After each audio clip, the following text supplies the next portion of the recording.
Good afternoon. Let's talk about why you can't find good paying jobs in Dallas, Texas. To understand that better, go to my website. It's Guest Worker Visas, guestworkervisas.com. In the right hand side, you'll see top companies depriving you of jobs in your city. You go up here and you enter Dallas, enter TX for Texas, and then spell out Texas down there. Click Submit. Give it a few moments because it loads a lot of stuff. And you welcome to the wall of shame for Dallas, Texas. And basically we go in some blurbs about why I do this and how I do it. And we show you how many visa holders there are in Dallas, Texas at the moment, how many applications. As an example, there's 16,675 H-1B applications in Dallas, Texas, totaling $643 million, $44,674. This is all the money you could be paid as an American citizen if you were allowed to compete for these jobs. But you're not. You're deprived. And I'll show you the companies doing it to you. Go down here. This first deal is top companies sending jobs overseas or major layoffs. And as you see, I got a source listed for everything I have in case you want to check it out. You're welcome to double check it out. These are the companies sending jobs overseas or having mass layoffs. If you want to see what countries they sent it to, you can click on this a couple times. You've got Vietnam, the Philippines, Taiwan, Singapore. Redacted, that should have some concern. But why would the Bank of America have where they sent their jobs to redacted? Redacted, however you say it. Think about that. Anyway, top companies importing non-immigrant workers on H-1B visas in Dallas, Texas. Amazon, Ernst & Young, Amazon, Deloitte, UT Southwestern Medical Center, Goldman Sachs. All of these. And you can pull up a map if you want to show them where they're at. For instance, here's Amazon. Easiest thing to do is click over here, close this, and then scroll out until you see all the markers.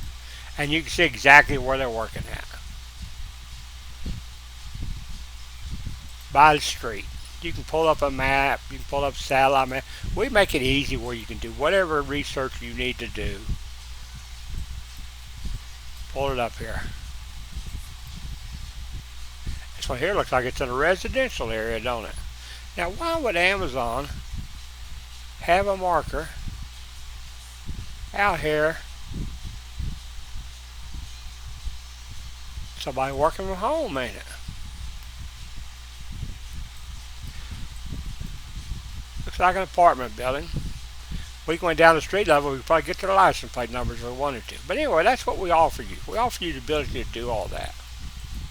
It's very powerful. Nobody else out there has this tool. Top companies importing non-immigrant workers on the H-2A visas in Dallas, Texas. John's Cars. Top companies importing H-2B workers. Trisha Culver Glackman. Lambeau Cuisine. Apparently cooks, whatever. I guess they can't find any Americans to cook for them. I find that hard to believe, but that's what it looks like. Top companies importing non-immigrant workers on a perm visa. Western Cabinets. Wireless World Garments. Ooh, got an Amazon Web Services here too. I'll check them out. Never know what you'll find. Government agencies using your taxpayer money that you paid, that you were taxed for whatever you were taxed for, to hire people that are not Americans, which deprives you of a job working for government agencies. That sounds kind of sick, don't it? I think you ought to take them guys and gals up in Dallas, Texas and fire them if they're using your taxpayer money to hire people that aren't Americans. But that's just me. Top possible government agencies, this is a secondary employer. A lot of times in these secondary employers, you'll find somebody like the Texas Comptroller's office down in Austin, Texas. You'll find them hiding there. You won't see them mentioned nowhere else, but we can track them down there. Now, this is between foreign-born workers and native-born workers who got the jobs. Something you need to understand. And you can read all the calculations I went through to get it. But the main thing you want to pay attention to is these last two lines. And basically, foreign-born received 47.9% of the jobs created since January 2007, while native-born received 52.1%. Well, you're saying, well, what's wrong with that? They're 50-50. Well, probably they're not.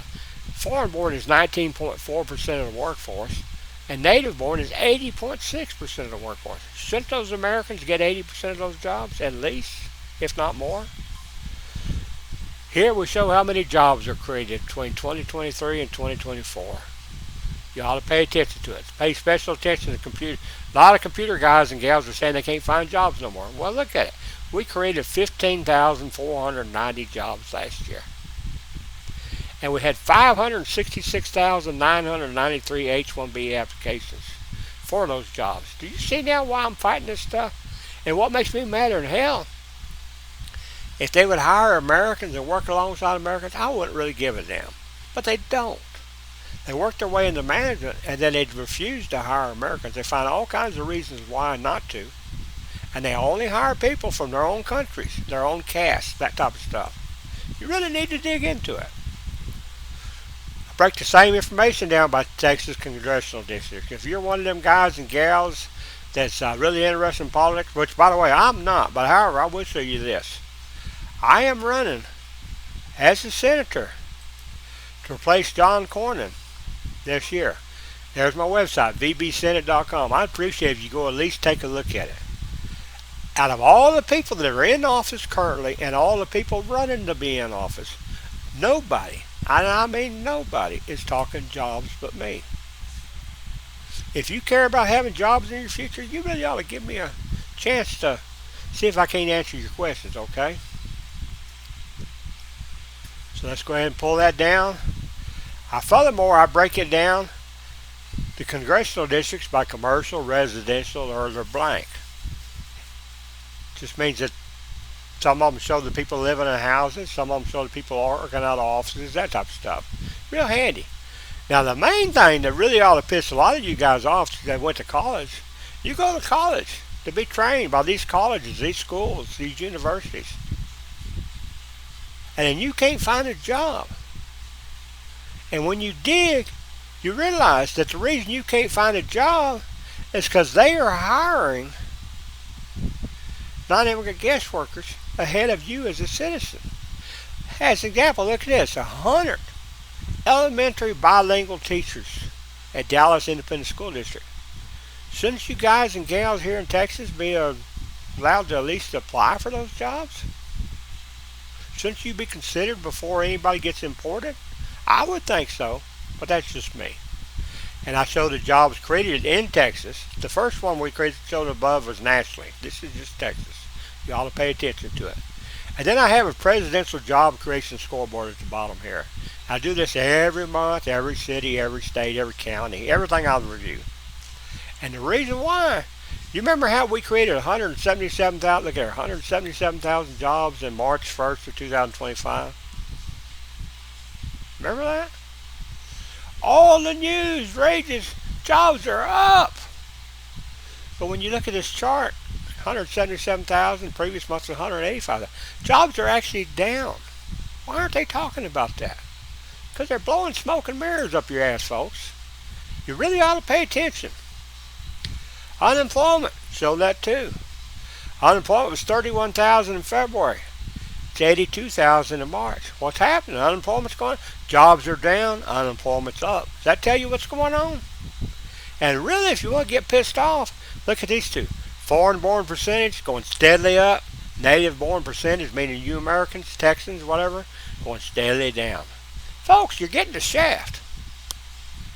And until we get somebody in Washington, D.C. who's willing to discuss these numbers every day, you're going to continue to get this shaft. And you ain't going to have no fast lane. It'll get worse every month. You ask anybody out there.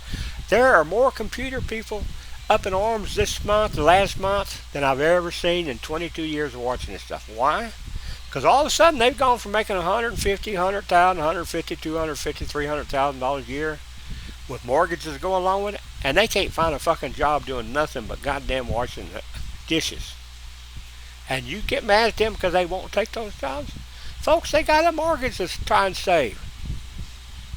They need to get back on their feet, same as you do. All of us is relative where we work at, where we live at. I don't care if you make $10 an hour, 20,000 a year, 30,000 a year, 100,000 a year. Your expenses go along with what your income is. And when you no longer got that way to make that income, you still have them expenses until you lose it all. And that's ultimately what's happening. And that's why I'm fighting all this stuff. So anyway, I could use your help, folks. If you don't do nothing, pass the word. If you got a few dollars, we really need to win this thing. We need to unseat Cornyn, unseat Paxton, unseat the whole damn lot of them bastards that are putting us. They're considered you cannon fodder. In other words, they don't mind if your job goes overseas or if guest workers are imported to take your job. I have repeatedly asked Paxton via Twitter, where do you stand on using taxpayer money to pay non-immigrant guest workers? He refuses to answer. That tells me he don't give a damn about your future. I do. I could use your help, folks. Thank you. Get out there and give them hell.